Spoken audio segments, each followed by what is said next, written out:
No, my name is Jake Fuquay. I run a Bible college in Ventura, California. I'm also a pastor at the church at City Church, California. I run our Next Gen teams. I'm over youth, young adults, and kids, plus the Bible college and do some other things. I was a youth pastor for 8.5 years at a church called Free Chapel in Orange County. And so kind of, as you can see, the language of this PowerPoint is going to be kind of geared to our church staff and implementation of systems. So, but I think it's kind of, this is how I built our youth ministry. So when I took over our youth ministry about 8.5 years ago, we had about 30 kids.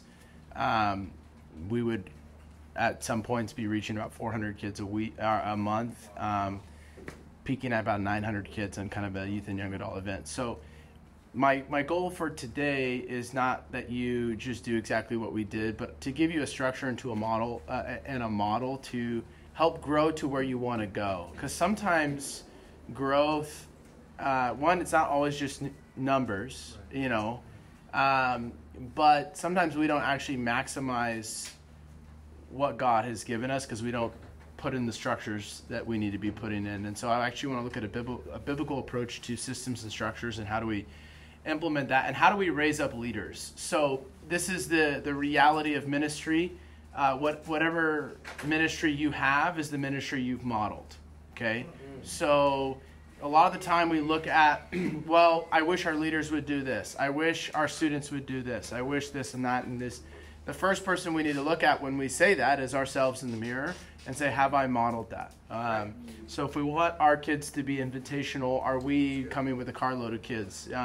If we want them to be high energy in worship, are we up front worshiping? Now, does that mean you have to do that every single week? No, it's creating culture. So what I want to do is help you create a culture that grows beyond just you having to do everything, right?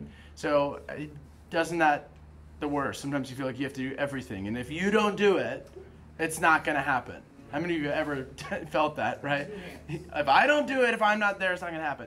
Well, you know what that is? That's actually us not stewarding leadership well. If you put in the right structures in place, you can have people who think like you, who talk like you, who can see the things that are going on, and that's how you can grow. Because if we don't, we will only grow to the capacity that we personally have, okay? Right. And whatever that capacity is. But if we empower other people and we create a structure to do that, we can grow at a greater capacity and have a greater impact on people. So this is kind of how I live my life. This is how I preach sermons. This is how it's to be structure-minded and flow-sensitive, okay? So how many of you grew up like charismatic, Pentecostal, kind of that? We don't really like structure, do we? Right? We just got to flow. How many of you grew up like really Baptist? Like it's like, or like your Bible, like it's like all structure, right? It's structure-minded, flow-sensitive. To flow in the Spirit doesn't mean you have no structure. Does that make sense? In fact, I think the Holy Spirit breathes within our structures and breathes within our systems. And so I want to kind of lay this out for you. And how do you build a team? How do you build, and not a staff? The church I was at, a youth pastor, it was a larger church, but they didn't give me a staff. So I'm not like speaking from a position of like, hey guys, you ever been in those leadership talks? A person has like 10 staff members under them and you're like, this is not relatable at all, right? Because I don't have the budget for staff. I barely have the budget for pizza on the weekend. And so, so I'm not speaking from a place of like, we had a staff. What I am saying though is, this structure created staff-level leaders, even though they were volunteers. It created people that eventually did work on staff. Every one of my core leaders worked at a high level, whether in the church or in their business field. So we had guys who became CFOs of our campus, the CFO of our campus, youth pastors, kids pastors. One girl our creative director, became the interior design lead of a company that has 400 employees that designs homes. Like this is the type of leaders that you build. Okay, so and so you have to have a structure. If you struggle to create leaders, it's usually not because of your heart. We all have good hearts in this room. Okay, I don't think that's in question. Does that make sense? Sometimes like, well, my heart's right. Your heart is right, and you can but sometimes it's strategy, right? Like sometimes it's just. How many of you wish you had more money? I do, right? Most of the time, it's not just because you need to get paid more. It's usually because we need to steward better. Well, do I need to budget this? Same thing as with leadership. Same thing as with building teams and building structures. And so I kind of want to give you a glimpse of how I did that, how we do that. This is the model I live by. It's not just something I will teach you. It is something that we implement within my Bible college now. It's something that we implement within a staff. We're implementing in our entire staff as a church. And it's our core team structure. So with that said, I kind of want to define this. Like I said, there's going to be some language that's going to be culturally our church in Ventura, California. So if that's not your language, that's fine. But I will say you should clearly, if your culture is not defined by you, it will be defined by somebody else. Mm-hmm. Right. Okay? Right. And a culture is a pervasive atmosphere. Right. What is the pervasive atmosphere of your youth ministry? So for us, we had 7 defining atmospheres that when you came to Free Chapel Youth, this is who we are. And I would say it every week. Well, number 1, we encounter God. We believe that God is living, active, and he wants to meet you. Number 2, we bring others. We don't go to the movie alone. We don't go to the mall alone. Why would we come to church alone? Number 3, we are generous. We give of our time, of our money, of our energy. Number 4, we are family. So you can, kick your shoes off, be yourself, welcome home. We're glad that you're here. Number 6 is we do life. So number 5 is we do life together. Number 6 was we speak life, and number 7 is we party. We would go over that every week at youth. So there was never a moment where someone would be like, "I wonder what they're about." Yeah. Okay? If there's a wondering of what they're about, somebody will define that for you. You as the youth pastor need to define who are you guys as the youth ministry, as the small group, as the young adult ministry, whatever it is. What is your pervasive atmosphere?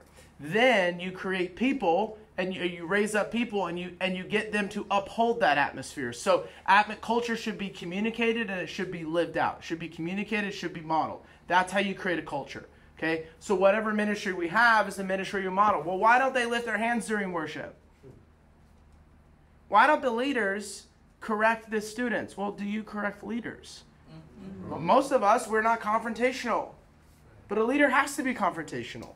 A culture is the most prized commodity you have, is the atmosphere you create in your youth ministry. And I promise you this.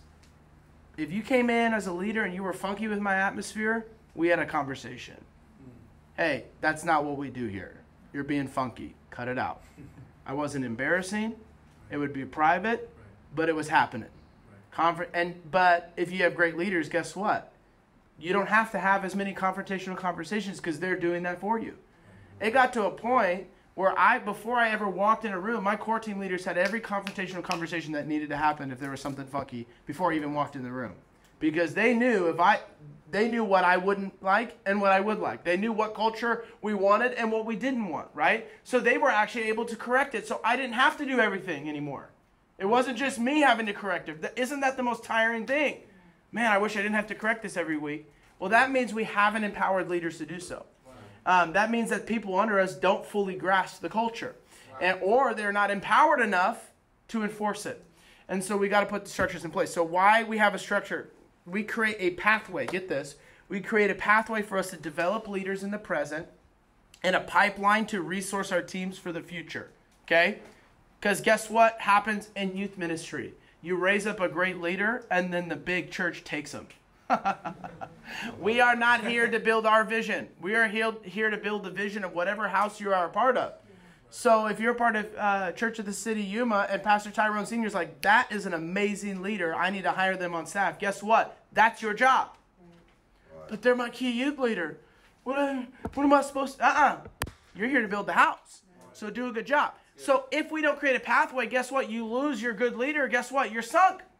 Well, now I have to restart. No, we create a pipeline. We create a pathway so that we can continually build to the future.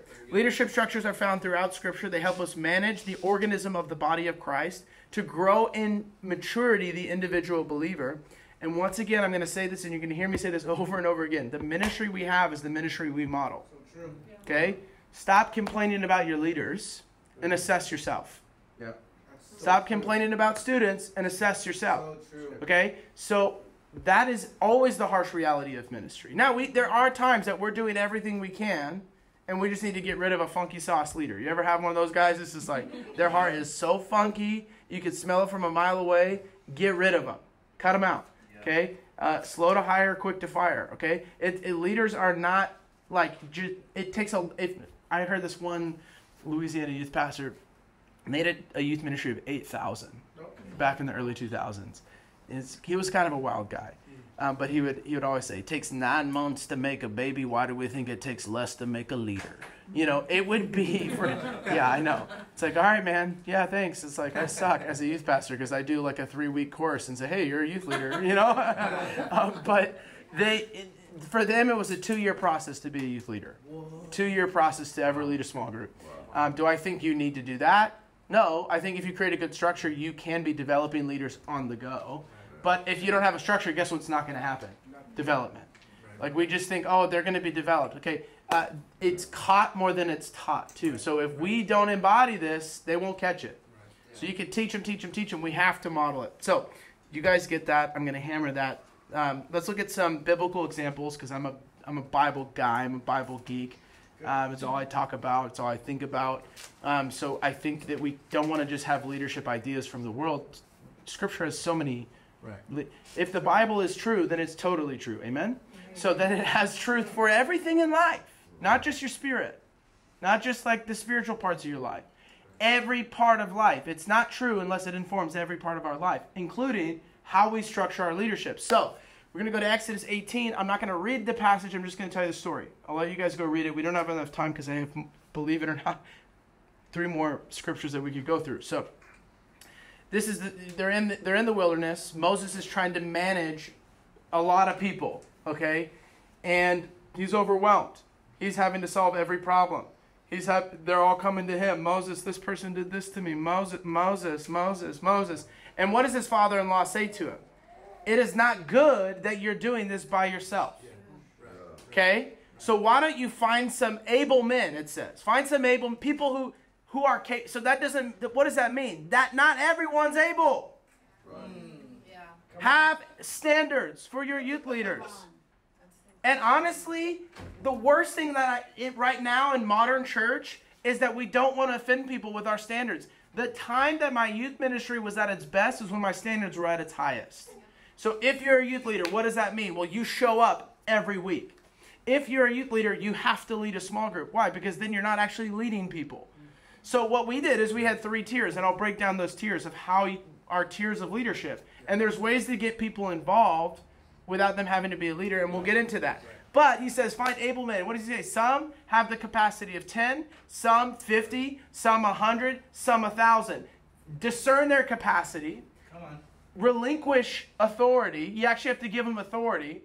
And raise them up. And then what does he say? If there's a problem they cannot handle, then they bring it to you. Okay? So when this is biblical leadership, it's not about doing it by ourselves, but it's discerning the capacity of others and delegating to them based on that capacity. That's how you help them. That's how you properly pastor a ministry.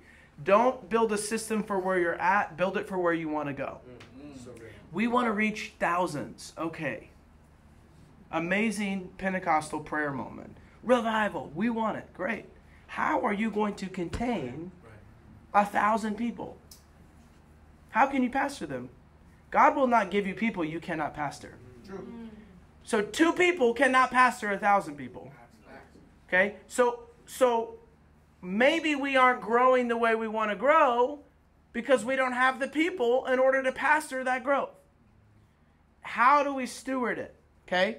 So identify leadership capacity in leaders, develop and delegate to them. Leaders are made, not found. We pray to the Lord for the harvest. We take that verse and we say, God, just send me a leader. He will send you workers. Your job is to make them leaders. Right? Equip the saints for the work of the ministry. Thank you, Pastor. Right? That's our job. It's like, oh, great. You sent me a worker. So God will send you workers, but your job now is to make them leaders. Leaders are not, rarely, I should say, are they found. Sometimes. You'll find that diamond in the rough, and if you find them, hold on to them tightly and never let them go. Okay? So we need to identify the leaders, and we should raise them up to lead others. And so Let me give you a practical example. So with me, and I'm going to give you guys kind of an org chart, I had a core team of 10 leaders. I would never exceed that amount. Not everyone's a core leader. You don't need to make everyone feel amazing. It's based on capacity. Can they lead? And a core team member is, can they lead a leader? Okay? And so everybody's leading somebody. So every week, Tuesday nights, 5:30 to 6:30, and if you want after this, I can actually send you my hour breakdown on how you have a meeting within an hour, because we have people who are volunteering. Please don't go 4 hours. That's not a good use of their time. So you can do it in an hour. Good. But we had an hour. I showed up every Tuesday. I didn't reschedule this meeting. If I'm traveling like I am right now, I zoomed into the meeting. Because why is that? I chose them. I value this. This is my full-time job. It's not their full-time job. I had a guy who worked at PwC, in-house accounting person, right? He's working 60 hours a week. I can't be working 35 hours a week and thinking that I'm going to... No. I need to work harder. I need to work as many hours as they're working. If I'm asking them to come an extra 20 hours, guess what I need to do? Come in an extra 20 hours. So Tuesday nights, nothing impeded on that. And we would start out, I had each of them have a job description. Each of them had something they were to do, and they had people that they were leading. They helped me lead leaders. With a youth ministry of 400 people, I could get a message on any kid in our youth ministry from that meeting. From those 10 people, I could get a pastoral update from any kid in our youth ministry. So I could be like, hey, Leo, he's in Enrique's group. Enrique, is under you, Rudy. Rudy, give me an update on Leo. I haven't seen him in 3 weeks. What's going on? So he would be able to reach out to Enrique, and by the end of the meeting, I would want a pastoral update on why Leo had not come to youth in 3 weeks. Now, that's going to give you a couple different things. Number one, you got to be aware of who's there and who's not. Right. Okay? So Jesus, we love that he left the 99 for the one. Have you ever been in a room where there's 99 people and you recognize it's 99, not 100? No. We have church math. It's like, oh, that's 150. You know. Jesus' math is, no, that's 99. There's one missing. So a good shepherd knows the difference between 99 and 100. You got to know who's in there, who's not. And guess what? Then you create a structure where you can pastor that person. So, hey, Leo's mom is in the hospital. She's sick. We don't know, can you go pray for her? Great. Yeah, I'd love to go pray for her. Show up and pray. You create a pastoral moment. If a leader is funky, man, this leader's showing up. Every week they show up late. Every week they're sitting during worship, arms are crossed. I'm about to lose it on them, right? Because we're not Jesus. I'm like, I'm about to scream. I do not like this person right now. And I'd be like, Chris, that person's under you. I need you to correct it. Okay? Now, our leaders knew if the conversation was happening with me, not a win. Okay? I want to be, I'm not here to just be the person who's cracking down every single time. Why? Because then my voice becomes white noise. It's white noise. They don't actually hear what you're saying anymore because you're the only one saying it. Right? So we have to create a structure in which we can pastor people. So every Wednesday night, I would meet and I would assess. If I didn't like a culture in our youth ministry, so for example, if worship was off, I did not address it first with the kids. I addressed it first with my core team. Hey, this is a part of who we are. Why is it not happening? And then my worship leader would be like, hey, yeah, great. You used to be up in the front in worship, and now you're in the sound booth. There's pushback. And why? She earned that trust. And I would say, well, I'm in the sound booth because I'm assessing the production team, but I hear you. I'm going to flip it, and I'm going to be up in the front for the next 6 weeks. So I would come up in the front for the next 6 weeks, and I would worship. Okay? Then, if it wasn't corrected, guess what I did? We had a weekly leader meeting before every youth service. So we have a core meeting. The core leaders have to be at every youth leader meeting. And then at the youth leader meeting, I would address the same thing I've already addressed with the core leader. First goes to the core. Why do I do that? Why? Because then the core leaders are going to uphold the culture that I'm bringing to all the leaders. Because I've already talked to them about it earlier that week.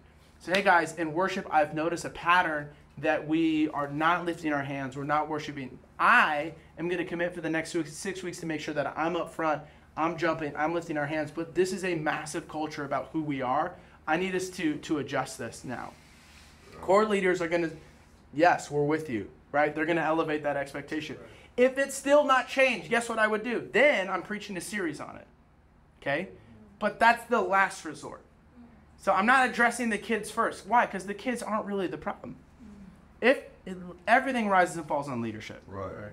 It's like they're teenagers, right? One time I was with this youth pastor. He's like a big reformer, and he was telling me about how some of his youth kids were arguing between whether they're Calvinists or Arminianists or whatever.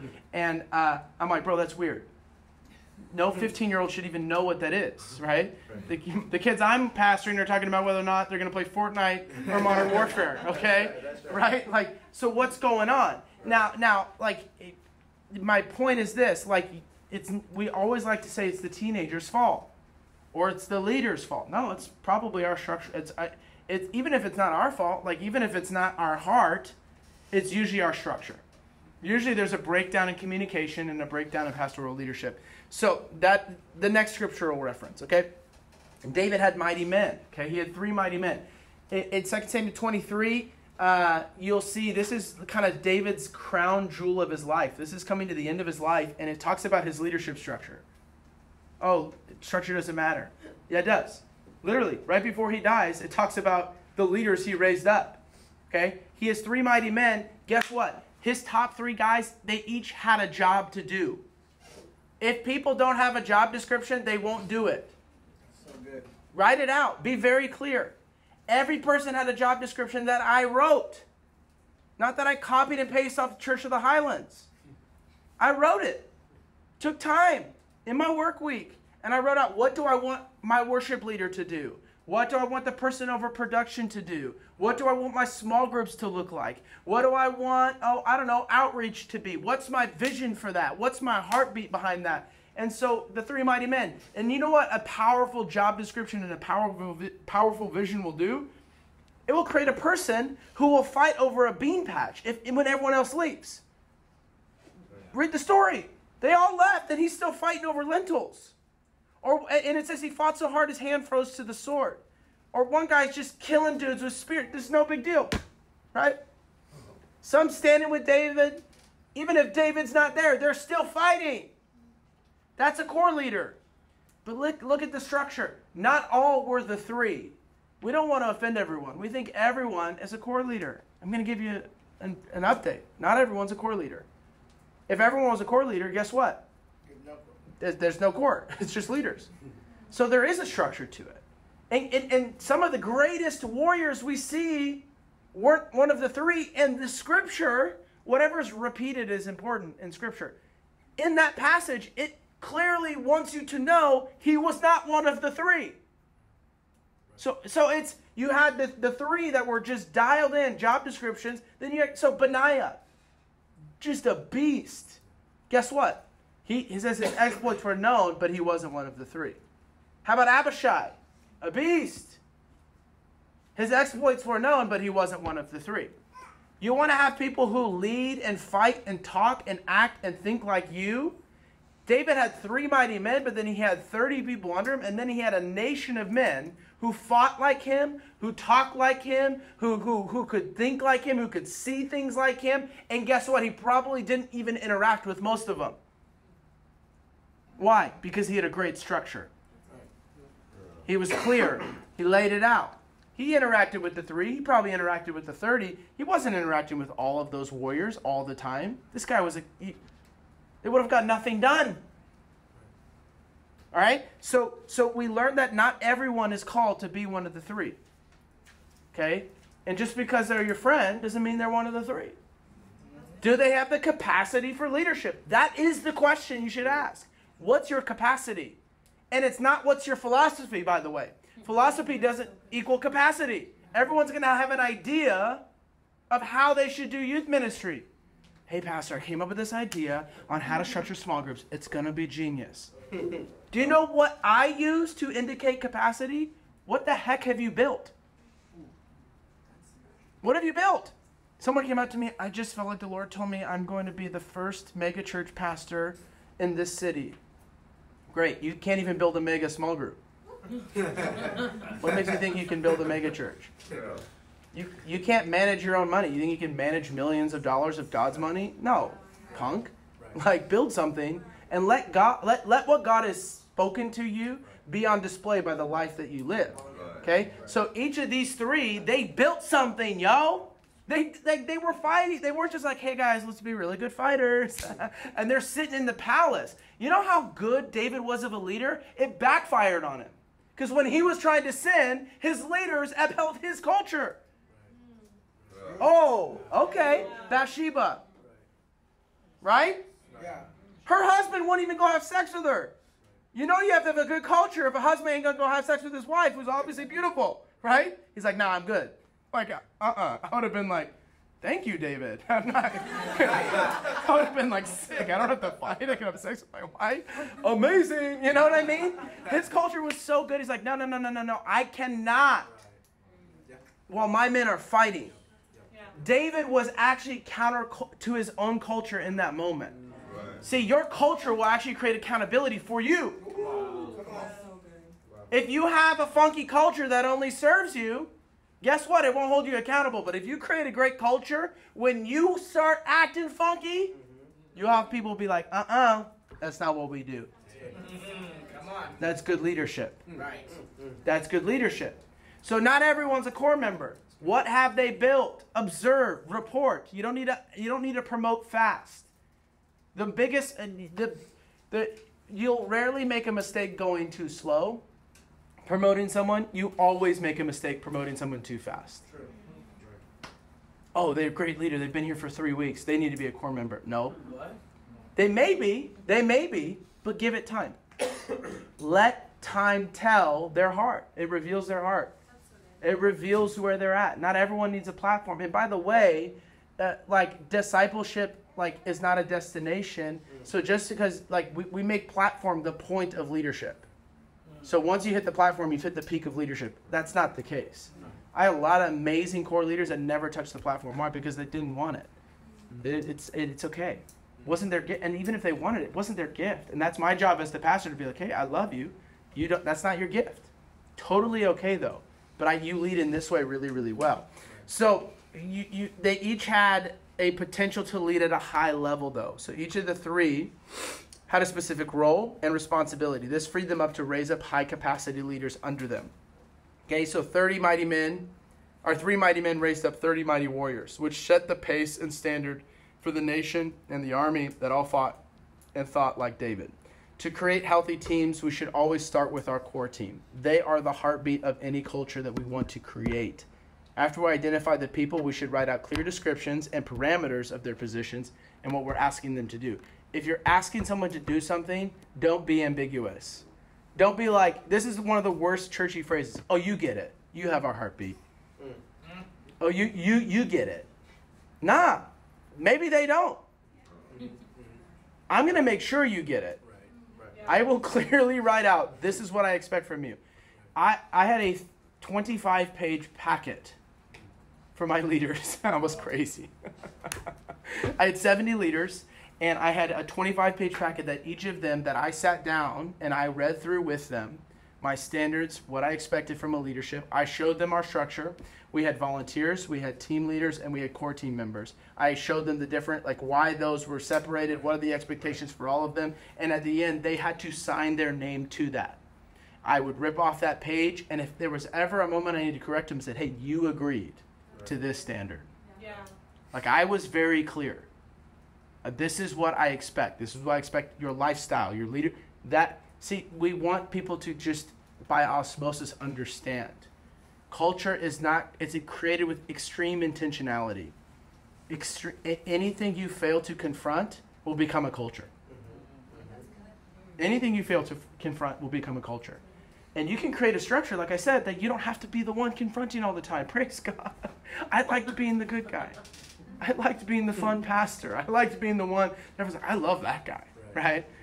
Why? Because I'm not the one who's always like, hey, clean up, your parent. How many of you are parents, right? I'm a parent, 3 boys, they're crazy. I have to be the corrector as the father most of the time. Nancy, my wife, the heck, this sucks. I want a girl. She gets to be the good guy. Who do they go cry to? And I'm like, hey, quit being a punk to your brother. They go, Mom. As the pastor, most of the time, because of my structure, the core leader is like, hey, that's jacked up. this core leader came and told me he was jacked up, and it hurt my feelings. I'm like, oh, I'm so sorry that happened. Listen, they're just upholding what I told them to do. That's my culture. So, sorry they hurt your feelings, but I need you to understand, like, we're really building something here. Are you building with us, or are you going to be building your own thing? Okay? And those are, that's the, and you can come in and be their best friend and say that, and they're going to be like, oh, you're the best. I love you. Thank you for changing my life. I'm like, I didn't change anything. I said what they said, but you just like me more because I wasn't the first person to say it. Right? Sometimes it actually, now that doesn't mean you're not the only, like, I was the most intense leader. I mean, man, oh man. Sometimes it was cool. And I'm an intense guy. I'm like, this sucks. We have the worst youth ministry in the world. I would catastrophize everything. Like, this is the worst. I heard it. We all do that, right? But my youth leader would be like, hey, my core team would be like, relax. We're doing a better job than you think. Okay, I'm like, okay. They had the ability. There was candor there, right? It's not just a talking head where I'm sitting in this meeting. No, it's collaboration. People are not there to build for you. They're there to build with you. Okay? I don't want people to build for me. Are we building together? Right? What is Jesus' model of leadership? He didn't come to be served, but to what? Serve. And give his life as a ransom for many. Are you serving your people? And guess what? This structure actually tells you where to delegate your time. Because who usually gets your most time? The people who complain the most. Yeah. Right? The squeaky wheel gets the grease. Right. Not anymore. Who gets my most time? The people I know who are building with me. Wow. My core team. That was my family. Dinner in my house. Over all the time. These are and then my leaders. There were leaders who I knew weren't bought in. Like, why am I going to give time to convince someone in their calling? If you can convince them into their calling, someone can convince them out of their calling. I can't convince them. So why am I going to waste time? Is a valuable asset. If you've got kids, you've got a marriage, you got limited amount of time. So I brought the people in who were building with us. And this is where we flip it in church. We prioritize the people we're trying to, like, this is how we prioritize people in church today. This is just a very general assumption. So maybe you don't do this, but this is what I've observed, okay? I've grown up in church my entire life. My dad was a youth pastor in Seattle, Washington. So I've observed the trends for 30 years now. I can see this is the general model of assumption, okay? We focus on getting people to serve. And once they start serving, we then shift our focus back to who can we get to serve again. So it's always, our assimilation is primarily focused on just getting a first-timer into tithing and serving. But then once they start tithing and serving, they get less of our attention because now, okay, they're good. They're good. I think, now that's not wrong. Assimilation is important, but I think what's wrong is pastor's time should not be just given to the person who's new all the time or who we're trying to get involved. Once they're involved, they should be getting more of my time, not less of it. Right. If they're building with us, you should get more of my time, more of my energy, more of my money. Yeah, youth pastor, you got to give too. You know the number one giver to our youth ministry was, and I didn't make that much money, was me and my wife. You know who sponsored the most kids out of anyone? I didn't expect the church to do that. I did. I saved up every year to sponsor kids to go to camp because I knew I'm going to ask the church to do the same. We are building with people. I can't ask people to do something I won't do myself. So when I tell my leaders, pay for kids to go to camp, guess what? They knew. Jake and Nancy are paying, so... Right? The worst thing is, hey guys, do this. Because you should. No. So most of your time, your energy, your money should be going to the people who are building with you. Because guess what? They'll help assimilate the other ones to the culture. They'll help bring in new leaders. And your standard stays here. And it's continually going up. So people, either they will rise to your standard or they will shrink to your standard. Whatever your standard, whatever you allow is the culture you create. And you can know what like that is by looking at what's the lowest common denominator that people sink to. I want the bar to be so high that if you miss it, you're still an incredible leader. Like, if you sink to here, you're still way better than any other leader that we've ever had. Does that make sense? But if the bar's here and you sink down to here, it's like, I'm not building nothing. And that all happens in your core team because it's called spiritual investment. Have you ever overdrafted on your bank account? It's okay. We all have. I have, right? Why did you overdraft? You're spending money that's not there. Okay. We overdraft relationally in church all the time. Because we ask people to do things more than we invest into them.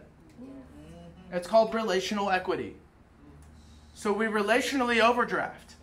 Hey, I need you to do this. I need you to do this. I need you to pick up this kid. Dude, being a youth leader is full on. It's warfare. You're hanging out with the kids. I'm asking adults to spend majority of their time with teenagers. Okay? It's relational equity. What are you investing is the question. So that core team, now not everyone can get all of me, but those 10 people got every bit of me. The 70 under them, the leaders under them, guess what? Pastor Jake, I really need you. You got my time. What do you need? The people who are complaining about the ministry and barely show up, hey, I'm so sorry you feel that way. The parent is like, my kid can't stand your youth ministry. I'm like, who's your kid again? Oh, great, I have a track. Your kid hasn't shown up in 6 months. So I hear you. I'm sorry they feel that way. Maybe this isn't the youth ministry for you guys. I'd love to I have great relationships with the youth ministries in the area. I can help you find the youth ministry. Seems cold, doesn't it? It is what it is. Because either you're going to be that way with your leaders or you're going to be that way with the person who's just complaining about everything. Whatever you cater to, that's what you're going to create. I want to cater to the person who's building with us. I got your heart. Got your how about the leader is like very charismatic? We all want the charismatic leader, right? But they never show up. But you give them a mic anyways. What culture did you just create? Oh, because your personality? Guys, passion is not shown in personality. It's shown in what you make a priority. That's right. Okay? So I am going to elevate someone who's maybe quiet and subdued, but they show up and they build leaders. Right. They lead leaders. Right. My best friend, Chris, he's my secret sauce. I tell everyone that. Why? Because he's the right brain to my left brain.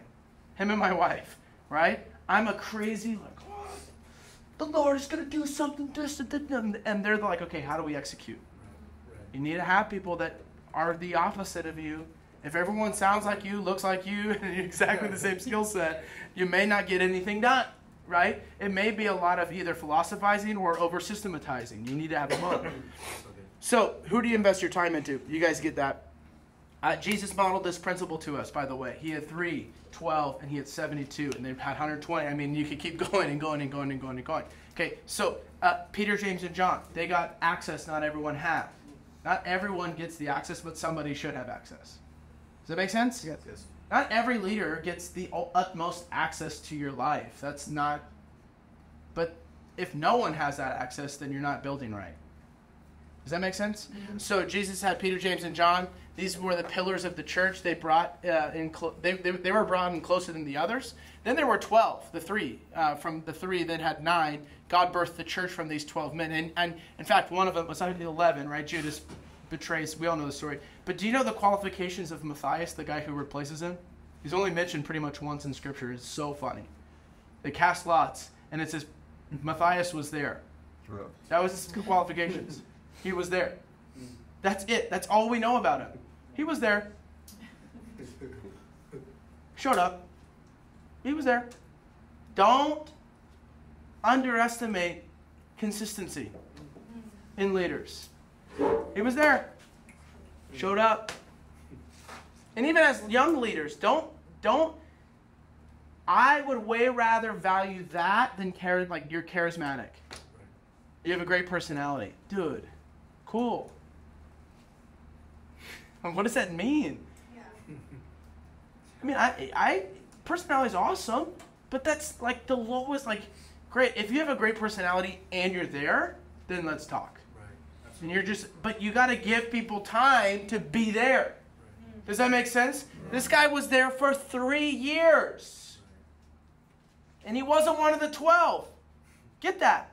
He walked around for 3 years with Jesus and his boys as a part of the 72, and never once, you don't hear him, not really talked about.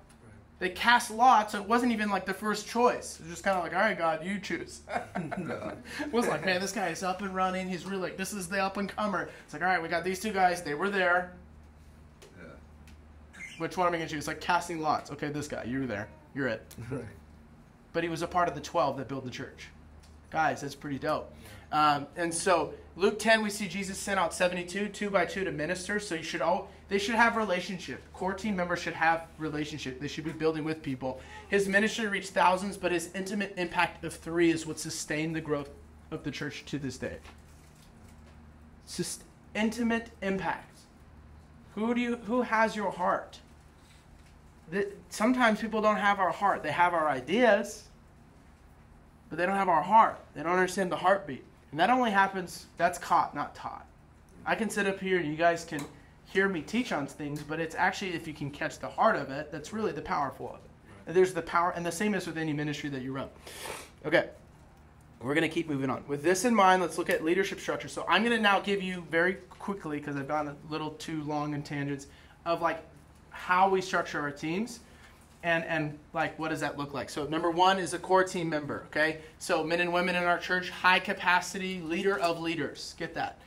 This includes non-staff pastors, which would be our church. We have non-staff pastors, staff pastors, department heads. Each department should have at least 4 core team members. So I would say you should have a minimum and you should have a maximum of core team leaders. Does that make sense? This is something you grow into. If you don't have core team, like if you don't have 4 right now, don't just pick 4 at random. Eeny, meeny, miny, mo, you're a core leader. No, take your time and build with the right people. Because if you get the right people, the structure will have, it will work. But 4 core team members, no more than 10. Okay? So you shouldn't have like 15 or 20 core leaders. Then it's not really core anymore. Okay? You should have 10. You know, Jesus had 12, so let's minus 2 and say 10. I think we can manage that. Does that make sense? Because we're not the Son of God. So this is a big thing for me, a singular vision. Get this. I don't want my core team members serving in 25 different departments in the church. Because guess what? You're not giving me your whole heart. You're serving in kids, you're serving in youth, you're serving in young adults, you're serving in guest experience, you're serving in this. And as a church, you're not actually building the greater vision of the church. Sometimes churches, we think we're doing better than we are, but we're using the same 10 people to do a bunch of different jobs. Uh-oh. That's a whole different teaching. I ain't going to do that today. I'm not going to do that to you guys. I'm going to be nice. Okay. Focus should be on the department they call to. So we ask our core team members to serve on one team. Say one team. One team. What does James say about a double-minded person? They're unstable in all their ways. Okay. They should have a singular vision. They're thinking about youth. They're dreaming about youth. They're dreaming about young adults. And guess what? When they grow and they develop and your senior pastor says, man, that is a staff level leader. I know, because that's the goal. And they hire him. Guess what? That leader's a leader of leaders, so you're not going to feel that as much. And you know, our creative department, all of them who worked in our creative department, besides one who was up in the interior design company, all of them ended up working for our church in the creative department. And every person that was replaced in youth to replace them ended up replacing them in their job at the church. So youth was the pipeline for the creative department. Our entire worship band became the worship band, and now they're all paid and like professionals touring with all these. They started as high schoolers in our worship band in Orange County. All of them got elevated and promoted on Sunday, but because they were leaders of leaders, we didn't feel that when they transitioned. Our youth ministry didn't blow up and tank. We were ready for that transition because that's what you prep for. Right? What are you preparing for? Are you preparing to just hoard all your leaders, or are you preparing to launch them out? And if you have a system that does that, you'll have, and we always say, someone may not be able to do 100% of it, but if they can do 60% of it, that's good. Because eventually they can grow into that. So before we invite someone into core, so for us, They have to submit an application, the staff member does, to our exec team. This is the person I want to add to our core team. Why do we do that? Because it creates pastoral oversight. We can be like, hey, we just talked to that person. They're an alcoholic. Probably shouldn't be. Does that make sense? Like, not to say you can't work through it, but it's like that person probably should be leading right now. Hey, their marriage is on the rocks. They're about to, maybe more responsibilities, not right now. Or they can all be like, yes, we see that, we affirm that, we confirm that, through the mouth of 2 or 3 witnesses, right? Like, bring somebody else into that. So that's what we do. Have a job description. So the more clearly you define the role, the better our team can raise up and replace themselves, okay? When you have a clear job description, guess what? It's easier for someone to replace themselves because it's already clearly defined. Because a lot of the time we just say like, oh, if someone's really skilled at like creative, oh, they just like, they're gonna just kind of be a self-starter. So now what we're relying and banking on that you're a self-starter. That's how you replace yourself. But not everyone's that way, is that? Right? You create a job description, now there's a standard of what you're holding everybody to. So now people know, okay, this is what I need to train somebody to do in order to replace myself. And our core leaders, even if they had no desire to ever transition out of youth ministry, they were always looking for their replacement. They were always building the next. They were always building team leaders. They were always, that was our language. Why? That's what I was doing as a youth pastor. I wasn't trying to transition out. I was there for 8.5 years. I wanted to be there for 10 years. And if it wasn't other circumstances, I would have been. Okay? But when I transitioned out, I needed somebody to replace it. And now the youth ministry is better than it's ever been. And I'm not there. I don't speak into it at all. And that kid's amazing. Why? Because we had a structure. You had a pipeline. You will always be in the position you're in if you never create a place in which people can replace you. And so that's how we go. They should be in constant connection. So we ask our core team members, our core teams to meet a minimum of once a month. I would say, I'm crazy. I think you should meet your core team once a week. That was what I did. You don't have to do that, but if you are meeting less than once a month, it's not really going to benefit anything. How you create culture is how much feedback you give. Feedback, it's a feedback loop. You're going to see growth the more feedback you give. Okay? So create spaces where you can give feedback. So these meetings should go over your 30, 60, 90 days. So what's coming up this month, what's coming up in the next 2 months, what's coming up in the next 3 months. You should always be keeping that, like I said, without getting into too much details, if you want like an hour structure of how I broke it down and what I talked about in my core team leader meetings, I have that in a document I can send to you. Then there's the goal for core leaders is they lead leaders. To be a core leader, you must be leading people. We ask all core team members to be an extension of our pastoral team. They were all assigned leaders under them, and those they were looking to. It was their responsibility to look and to grow and to develop and disciple those team leaders under them. And we also ask that they lead a small group in the church. So if a core team leader should not be like, there's this like kind of idea in church that like once you get on staff or you get to this level of leadership, you no longer have to lead a small group anymore. No, Chris Hodges leads a small group of 12 Highlands College kids. 50,000 people in the church. I'd say he's doing pretty well. Every year he leads 12 young men. Okay, we don't outgrow leading a small group. So that should be modeled with you first and then our core teams. Okay, we're going to keep moving along. What time do I have? What time do I need to be done? Like 4 minutes? Okay, team leaders. All right, leading small groups. These are people, like, I'll do very quickly on this, but you weren't a leader if you didn't lead a small group. Okay, so we had core leaders, we had youth leaders. Youth leaders were expected to be there every week. They were expected to be there at 2 hours early for team meeting and prayer. The standard was super high. We asked that they're actually leading people, and that each of our leaders, they knew which core leader they were under. So we clearly communicated that. So they would report to a core team member if they had issues or things like that. But that was the key. So if I can only serve 3 times a month, not 4 times a month. Okay, cool. You're not a team leader. You're a team member. We'll give you a job to do, basically. So people will come up to me, I can't do that. Well, hey, I have the cafe. I need someone to run the cafe. I have ushers. I have this. We would give them a job to do. But if you could not show up every week, and not like, I'm not talking about like you could never miss if you communicate, but I'm saying like you're committed to, every week. And then if you miss, you're communicating that you're going to miss. Does that make sense? That was a team leader. What's the definition of a leader? Who's following you? So you're not a leader just because you show up to youth. You're a leader because you're actually leading people. So you had to lead a small group.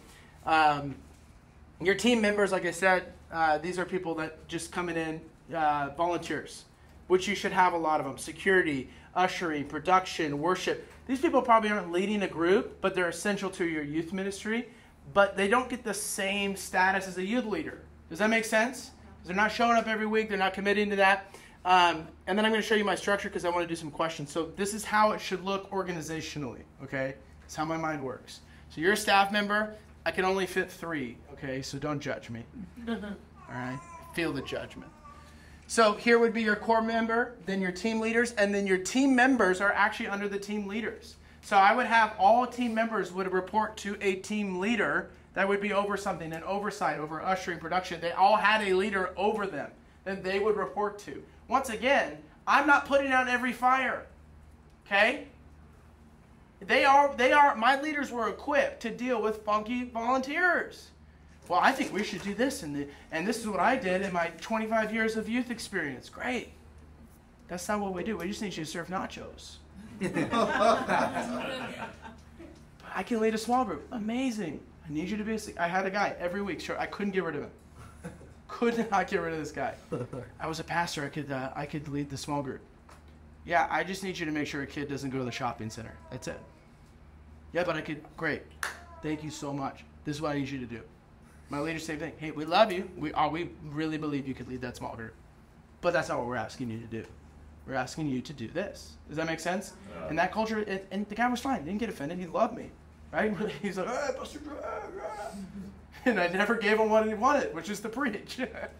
That's okay. Does that make sense? Right. But we create safety, we create expectations. So that's how you should have an organizational chart, by the way. If you don't, if I were you, draw one out.